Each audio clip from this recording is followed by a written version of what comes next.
यह आदमी कभी सोच भी नहीं सकता था कि एक साधारण सा जादुई जानवर बुलाने वाला समन जादू करते करते सीधे खुद दानवराज को ही बुला लेगा।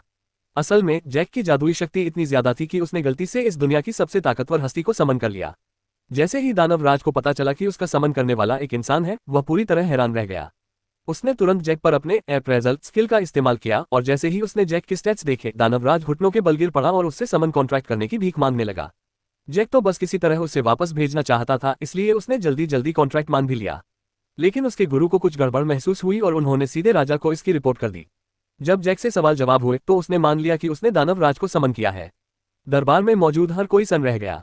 ये सुनकर राजा को जैक की असली ताकत जानने की जिज्ञासा हुई। जब जैक ने अपना स्टेटस पैनल खोला तो सबकी बोलती बंद हो गई। जैक एक डेमीगॉड निकला। हैरान राजा ने तुरंत कहा कि वह अपना सिंहासन जैक को दे देगा, लेकिन जैक ने साफ मना कर दिया। तब राजा ने उसे एक बड़े जागीरदार यानी लॉर्ड का दर्जा दिया और पास वाले इलाके की जिम्मेदारी उसके हवाले कर दी। ज्यादा समय नहीं बीता था कि शहर के पास वाला जंगल राक्षसों से भरने लगा। शहर पर हमले का डर देखते हुए जैक खुद जंगल की जांच के लिए निकल पड़ा। रास्ते में उसे एक अजीब और बेहद शक्तिशाली आभा महसूस हुई। पहले तो उसे लगा यह आसपास के राक्षसों की वजह से है, लेकिन सबको मार गिराने के बाद भी वह एहसास गायब नहीं हुआ। सच जानने के लिए जैक ने दानवराज को समन किया। दानवराज ने तुरंत अपने एक जासूस को बुलाया, एक बूढ़ा आदमी जो पल भर में टेलीपोर्ट होकर वहां आ गया। जैक की शक्ति महसूस करते ही वह वृद्ध भी घुटनों के बल झुक गया।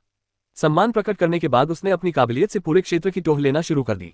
थोड़ी ही देर में उसने जंगल में कई एस रैंक के राक्षसों की मौजूदगी पकड़ ली। बिना समय गंवाए जैक सीधे उनकी तरफ दौड़ा और ड्रैगनों को एक ही वार में उड़ा दिया। जैक की ये अपार ताकत देखकर बूढ़े को सुकून हुआ कि वह उसकी दुश्मन साइड में नहीं है। जैक उन राक्षसों की लाशें गिल्ड में लेकर लौटा। जैसे ही स्टाफ ने देखा कि यह सब एस रैंक मॉन्स्टर्स हैं, पूरे गिल्ड हॉल में दहशत फैल गई। उसी बीच दानवराज जंगल के और अंदर चला गया और उस रहस्यमयी ऊर्जा के असली स्रोत तक पहुंचा, एक ईविल गॉड।